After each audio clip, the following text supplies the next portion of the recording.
So we're going to transition from what is happening or what will happen inside the classroom to how that work is supported through infrastructure and the inequality that exists there. So I'd like to introduce my colleague on the task force, Madison Jacox, who is with Hangar. She's an investor who focuses on building companies. So with that, Madi, it's all yours. Thank you so much. Before I jump in, we are waiting BetaWorks team on one of our panelists having a hard time joining with the link that was sent. Kit, I flagged you on that email, but if you could kind of run point on the technical difficulties, I would really appreciate it. As Andy said, my name is Madi Jacox. I am normally based in New York and am hiding out in Seattle right now, but am so excited to welcome our three panelists to this conversation around sort of new infrastructures and equality. From Charlton's keynote to this last panel with Maura, Nelson, and Kevin and Chris, equity and accessibility, I think really has been the guiding thread throughout all of our conversations around education in this post-COVID world. And I'm really excited to dive into what that means vis-a-vis infrastructure and resources, specifically with our next three speakers who are all tackling these issues from really different, but I think quite complementary perspectives. We have Betsy Schneck, who's the assistant principal at the Ella Baker School in New York, Jeremy Caplan, the director of teaching, learning, and assessment at the CUNY Graduate School of Journalism, and Lee Rubenstein, who I'm so happy to see was able to join. Apologies for tech folks never quite knowing how to work with technology, but I'm glad you're here, who is VP of Business Development at edX. So I'll hand it over to you, Betsy, first, if you want to give a brief intro and maybe what your current top of mind concern re-COVID and inequality for your institution is right now. And I'll play traffic cop and just run down the list until we get into a good cadence and order.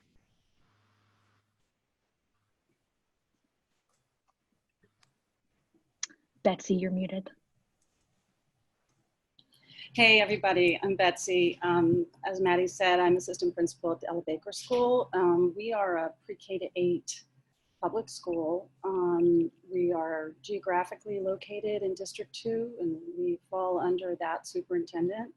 But we have a unique charter in that we welcome kids from all over the 5 boroughs. So we have a very unique kind of diversity in our school that's a bit unusual for District 2. So it brings these issues of inequity straight to the forefront for us. And I would say, my top of mind concern, I have a lot of them. I mean, you know, I don't think I can name one, unfortunately, if that's okay. Not to eat up any time, but I will name 3. One is safety and logistics and how we're going to manage any kind of return to brick and mortar if we do come down to that. We still have our doubts around that. I have huge concerns about curriculum and continuing to support staff with huge demands on their capacity. It's going to change again this fall if we do have a blended situation as well as 100% remote going on. So it's like the teachers are gonna, they're just gonna have to up their game again. And we need to be ready with curriculum that can be flexible enough to be in different kinds of environments for the kids. And then my third top of mind is how to support these at-risk families going forward. I feel we made a lot of gains in the spring, but there will be summer slide, as there's always summer slide for kids. And I just think it's going to be more drastic now. And I'm worried about supporting, like especially at-risk kids who don't have IEPs, that don't have mandated one-on-one time. Like how do we keep leveraging staff to meet the needs of everybody? Jeremy? Do it. That's great. Thank you. Thanks for starting us off. Sure. Thanks, Madison. For me, a key issue is the student body. CUNY has 275,000 students across 25 different schools. I'm focused on the Graduate School of Journalism. We have 95 students who are set to graduate in December. About half of them get some sort of scholarship aid, and many have part-time jobs that they've lost. So they're facing a lot of financial pressure. Some of them have lost their apartments because a roommate moved out. They've lost their part-time job because the store isn't open. They're facing a financial crunch in addition to a mental health crunch, in addition to a technological set of pressures to perform in 4 or 5 different classes at the same time online, while also doing part-time jobs online, while also managing their safety and health online. There's a lot of different things that they're facing. And so the students that this falls most heavily on are those with, really tight budgets and low income. And for us at CUNY, that's a really significant percentage of our students. So my top of mind concern is how can we as a faculty and administration of the school really support the students and make sure that they can succeed and graduate in December. The journalism world is hard enough as it is, as we know. I mean, 36,000 journalists have lost positions or been furloughed recently. So they're going to graduate into a difficult environment regardless in the world of journalism, as are people in other fields for that matter. But for us, our immediate job is to make sure that their learning is successful and that they're able to make ends meet. And so we're fortunate. Our dean, Sarah Bartlett, has raised $505,000, which was matched by a private foundation to kind of make sure they can make their ends meet and graduate, our students. But there's a whole new class of students coming in now, and there's city cuts and state cuts that are looming, which will impede our ability to fund some of our programs and support scholarships, et cetera. So there's some real challenges that we face, but our top of mind is figuring out how we can help each and every student. Lee. So thank you, Maddie, and I certainly appreciate what my fellow panelists are sharing. I think that that's universal in terms of what's happening on campus. Our view is a little bit different because it's an online learning platform with 35 million learners on it. And so we've been able to survey them. And I have the same concerns that Jeremy and Betsy have, about access to the right types of tools for a learner that is studying at home, particularly a K through 12 learner. It's a very difficult environment to even consider success. I think one of the other things that concerns me the most is that both the school systems, both on a local basis and on a state basis, have been put in a position where they have to create online learning courses with very few tools, very few administrative support vehicles to help them with that, limited technology. And then we have students that are sitting at home that may be sharing one internet connected device among a lot of people. It may not be the best or the latest for what they want to do. And telling a teacher that's never taught online to create compelling online courses, and spend this amount of time in front of a screen is not the way that you get a child that is in primary or secondary school through the type of changes that you want them to. The story changes a little bit once we start talking about students that are in post-secondary school or at work. And that's where the majority of our learners are. And so what is it that we actually see and observe them doing? Well, in the case of an edX, we started building the solution for this very circumstance back in 2012, believing that everybody would need to do or want to do online learning at some point. And so now we're in a world where COVID has completely flipped the equation. Before this, 3% of all learning at university level took place online, with 97% in campus and on classroom or in synchronous classes. Now we went in April of this year, 100% online, 0% in class. And that affected over 1.7 billion global students. And the true answer is that about a year from now, when we get back to more of a ordered sequence, we're going to find out that we're in a world where the new normal is hybrid learning.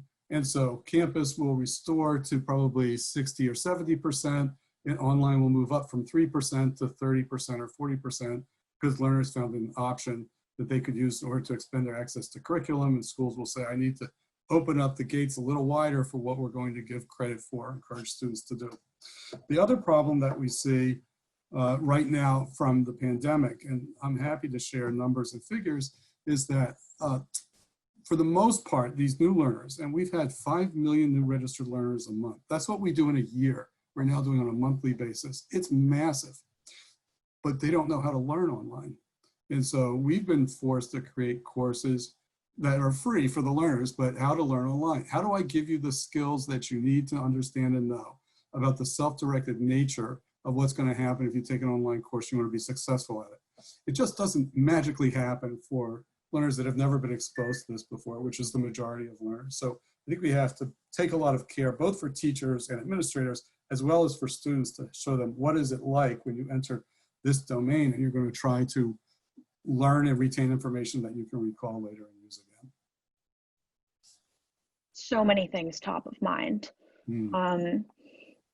So from issues like devices to broadband connection, I read recently about neo-governesses popping up in certain circles. We're watching these discrepancies play out in populations, both quite differently and in many similar ways. And I'm wondering, what has been, from your respective vantage points, one of the most surprising issues around inequality as it relates to infrastructure and resources that you're now tasked with solving for? And it might be too early on in the process, but are there any learnings that you might be able to pass on to others that are grappling with those similar issues and situations? And Betsy, we can start with you and we'll move around the horn in the same order.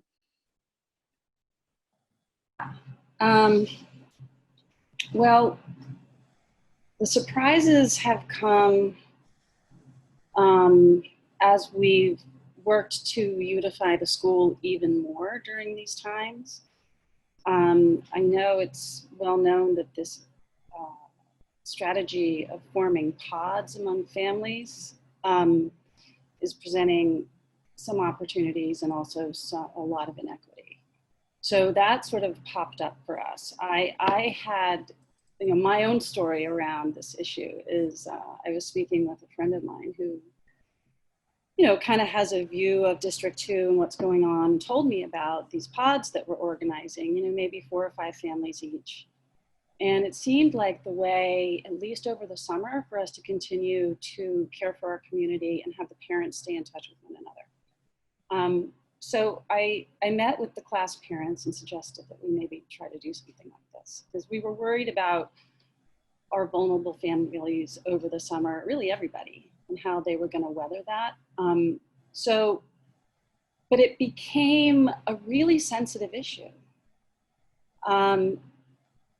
The class parents wanted help from the teachers sort of designing these groupings, because as I say, we have a diversity of racial makeup as well as socioeconomic levels in our school. So the ideal was to have these pods make connections. And yet the teachers were hesitant to start to orchestrate that. They said there were very many layers to this that they didn't feel comfortable with it. So I kind of tabled the idea because it was so sensitive. And I really hadn't thought through all of those concerns around how families relate to one another, even though I want us to all be in touch. But then the pods came up anyway, because we do have a contingent of white middle-class families in Queens who are quite close. They live close to one another. They're very concerned about what's going to be happening in the fall, and they want to band together, and it's understandable. And they did ask for resources from the school in order to do that. So I think, it surprised me that the pods are going to happen anyway. And family alliances happen along class anyway, and pretty much along race. So our position is, how much do we want to try to control that? It wasn't going to work for us to control it from the beginning. It just didn't feel right. On the other hand, we can't put forth school resources just because some people are better organized than others or they have. wherewithal to start these kinds of groups to help each other out. So, you know, I think laissez-faire is probably the way we're going to go right now. But it is, it's definitely a question of equity in our school, how we equip parents to be teachers. And many are eager to do it. Many have the means to do it. Not many have the time, no matter what their situation, but they are going to need to have some training, especially with the little ones. I mean, online teaching is really not ideal for our pre-K, K1, even 2, 3 kids. So I am, in a way, hoping those little ones come back to us in some respect. And if not, we are going to need to support every family, and not just the families that are hungry for it, you know what I mean, or have time to sit and think about it, or want materials and this kind of thing. So that's what's been surprising to us. We don't know yet. Thank you. Jeremy? Well, first of all, I want to just say kudos to Betsy and all the people in the New York City school system and in school systems elsewhere. I mean, it's an incredibly huge burden they're bearing right now for the education of the young kids. I personally, putting on my father hat, I have a daughter who's going to be entering kindergarten and another who's going to be entering 3rd grade in New York City this year. And, you know, it's something incredibly challenging for a teacher to do, is to manage a class online, period, as Lee mentioned, but managing a kindergarten class or a 3rd grade class is exceedingly difficult, with all the other challenges that teachers are shouldering in addition to managing their class and preparing for new curriculum and new classes, and managing their own mental health, et cetera. So I do think that, you know, the safety of the teachers and the health of the teachers is foremost, and obviously the health and safety of the children and their families. So personally, I feel like we should focus on doing what we can do in a safe way, which means at this point really online, even though, as Betsy noted, for a kindergartner, that's not ideal. What's less ideal is having a kindergarten in a class with a shield on, can't touch or play with their classmates, can't go near anyone else, is afraid of school, and develops a sense of school as a scary place. So I actually think we should prioritize, this is my personal opinion now, I'm not speaking for anyone else, as if I'm speaking as a father, I think we should prioritize the safety and the health of the students and teachers, teach remotely, do it as well as we can, so we focus on that, not try to create some sort of hybrid mixture where we do none of it as well as we can, but really do fully online and do it as well as we can, and engage parents as well as we can. Unfortunately, we have a systemic problem in the United States with a lack of adequate childcare. So a lot of people have to work, and they can't afford to spend their time. They're not able to spend their full time, you know, helping their kindergartner or 3rd grader with classes that they're taking. And that's a real problem in the United States. And it's a problem in our political system and our economic system. And so that's not going to be solved overnight. But I think those are the kinds of things we should be focusing on thinking about. So setting that aside for a second, in terms of surprising, you know, back to the question, surprising thing for me has been, although I'm sure it's not surprising to a lot of people who have followed this for many years, that the extent to which students are facing food insecurity and even homelessness in the CUNY system, for example, and in other schools around the country, urban schools in particular. You know, only 15% of students in higher ed are actually on campus. Most students live outside of a campus kind of environment. They're not in that kind of idyllic campus school for the most part. And a lot of students are in this point in their lives where they're facing these challenges making ends meet. And the pandemic has made that incredibly harder. So there's a recent survey, and in April, it's called the Healthy CUNY survey. They surveyed 2,300 students, and they found that the rates of anxiety, depression, and food insecurity had doubled since 2018. And it was actually already pretty high in 2018. So there was significant, I think it was 2/5 of students said they had faced some food insecurity over the past month, meaning they had to skip meals or they couldn't afford to stock their refrigerators, et cetera. So we have a really serious problem with that. And I don't know if people are fully aware of the extent of that challenge, which has only been aggravated and accentuated by the pandemic. And I know there's a lot of discussion around technology and do people have Wi-Fi and computers and laptops, and I agree that's important. I think actually we're reasonably well along on that issue, because schools have provided computers and laptops and so forth and iPads. But I don't think we've actually really wrestled sufficiently with these other issues of food insecurity and even homelessness. Thousands of CUNY students have actually reported being homeless in the past year at some point. So those are really serious issues of inequality and infrastructure. And I think it goes beyond just the technology.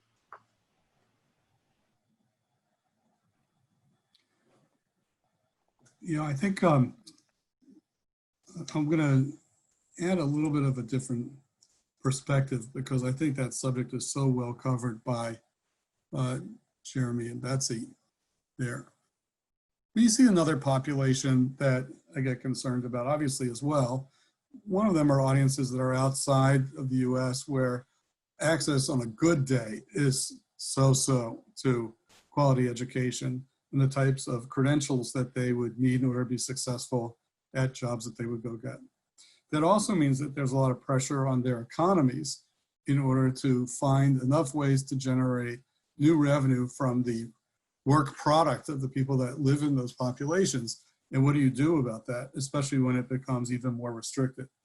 The pandemic is global, so while we wrestle with these programs here, I believe that it's really, I hate to say it, I don't want to be controversial, but it's kind of a lost year. By the time we figure out the best way to go do this, the school year will be over, the inoculations will begin, and we'll be able to get back to normal. But I think that some places around the planet are going to suffer for years and years to come, because they're going to be the last ones in. And that creates a burden for everybody.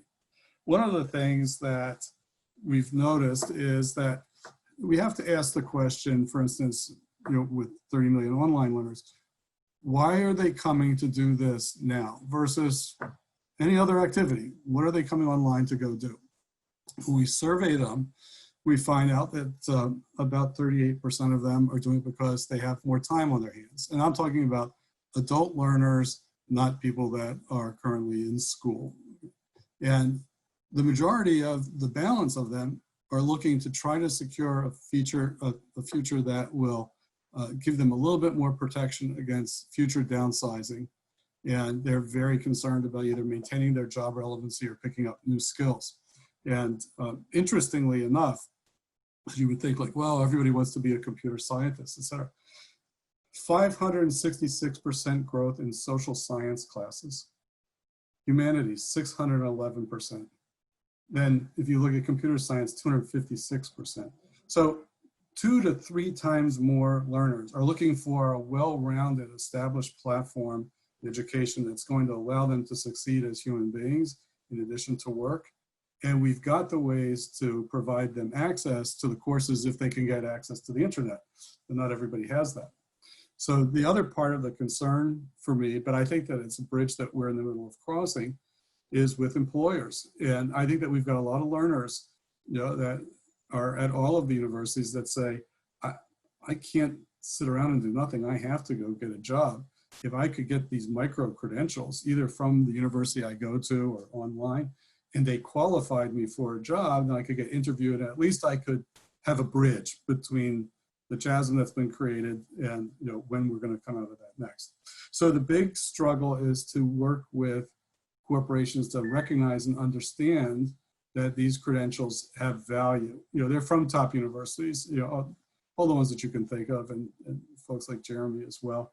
And so we don't want them to hold people back from being able to develop careers because they haven't completed their 4-year degree, or they had some college, no degree. I think it's really important for us to understand there's got to be a lot of on-ramps to surviving this crisis that will allow people to put money in their pockets and food in their refrigerators. Can I just jump in and add to that? I think that's a really great set of points, Lee. I really think that what you're doing, your platform is doing, is at the forefront in terms of moving education online that's quality. It's done well and done effectively and thoughtfully. A lot of us are moving online, and it's challenging because we haven't had these courses online. So I think we can look to platforms like yours and others for guidance on the execution of it. One thing I want to add is, I totally agree on the micro-credential thing. I think in the workplace, what we're moving towards is a workplace where people want to hire people because of what they can do, not because of where they've been. And what that means is they're looking at the specific skills that they have rather than, the fancy names on their resume. And in our view in journalism, and that's what I can speak to from my own focus now, wearing my other hat, we're developing a new program, which is an online only, it's 100 days, to train journalists to create their own new ventures, new newsletters, podcasts, websites, local sites, et cetera. And that's because we see the world of journalism changing so fundamentally and so dramatically and so quickly. And so many journalists have lost their jobs, as I mentioned. So we need to prepare people quickly and effectively and remotely, because these people are not just in New York City and they can't always afford to come to New York City.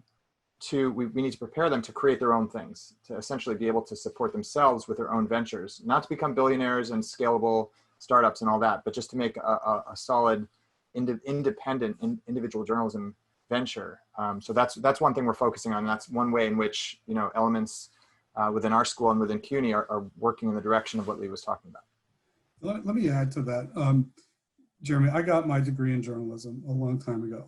And I can tell you that one of the things that we can do, particularly because I'm particularly partial to what you said, we need to be able to go out and make a case, particularly with employers, that the people that have those types of skills that they would get with a journalism degree in the type of courses that you offer are exactly the type of innovative thinkers, doers, designers, creators that will enhance your business exponentially. And just a short side story. Once, you know, we were in the throes of MOOC version 1.0, everybody said, look, just find a way to get them degrees in cloud computing and app developer and all that. And as we move through the years, by the time we get to 2019, you know what the employers were saying? Boy, it would be great if they had some social skills, soft skills, and general knowledge of the world, you know, that they could apply to the problems we're trying to give them to solve. It just makes no sense for them to just have technical skills. Journalism is one of the best fields on the planet for preparing people to go do that and be investigative thinkers, writers, and creators. So I'm really happy that you brought that up and love to see some more growth in that area. So this is actually a great segue to our final question, and I'm going to eke out another minute or two from our next panel to do so. Sorry, this is going to be rapid fire. But in closing, what's the big goal for the next year, for the next school year? And maybe if you could tie that to some sort of call to action for those that are watching that could potentially be supportive in executing that goal.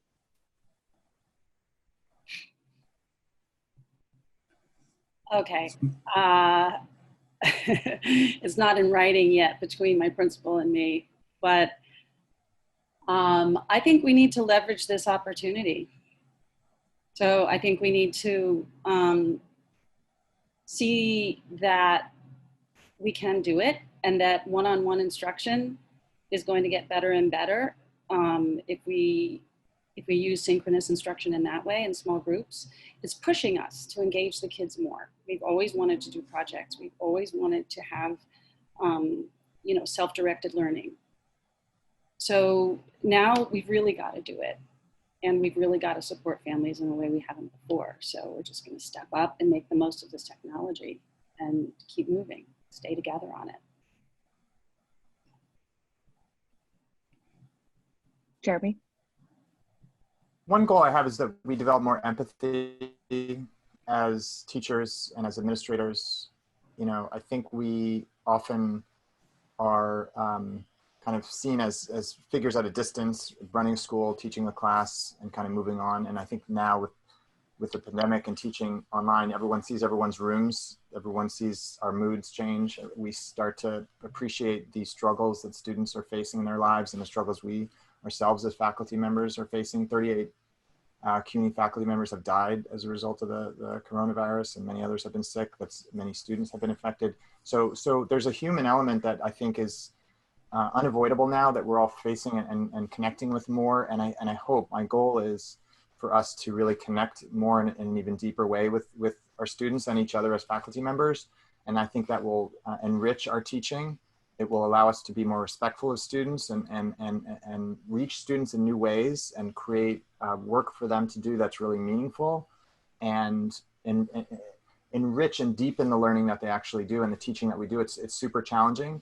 I would say I think there's a potential for it to be a lost year, as Lee said, but I would hope that my goal is that we actually find new ways to find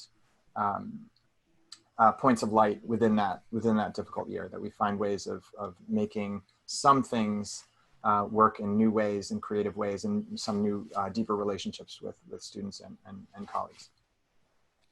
You know, I think there'll be lots of points of light and lots of things that will change forever as a result of having lived through this. But this is really like World War III. You know, and every night that I watch people going crazy, getting together in groups, and then we get these hot spots blowing up. If education is so important, and I think it's the single most important thing as a society that we can do and have to do, is get our children into schools where they can safely be taught by teachers. Then now is the time you really have to show self-restraint in public so that we can safely get the students back to the schools. Don't be so selfish and think that you've got to have giant parties all summer long. It's not helping us with this. The second part of it is that I would really like to see some reformation in some of the institutionalized historic ways that we block access to certain types of content that can be available through new technology. And I've worked with a couple of large Department of Education units in the US recently where there's great courses. They want their students to take them. They're approachable for the older grades. They could even give them credit for it. The students want it. And at the end of the day, there are some blockers related to the way the data must be treated based on older paradigms that are preventing them from saying, yes, okay, go ahead. Even though it's affordable, it's great, and it's the same experience a student would have in a college classroom. That type of stuff, that's the type of thing that we need to really think about how we could legislate some change into the system so we got as much flexibility for teachers and schools as they would want in order to provide access to as much content as their students would like to get and be challenged with. That's harder to deliver when everybody's working remotely like this. I'm getting off my soapbox now. It was a great soapbox. Betsy, Jeremy, Lee, thank you so much. For those that have asked some questions in chat, you know where to find these people. Don't hesitate to take these questions, not quite literally offline, but a little bit more so than on this Zoom. But thanks again. And Andy, Thank you so much. Over to you.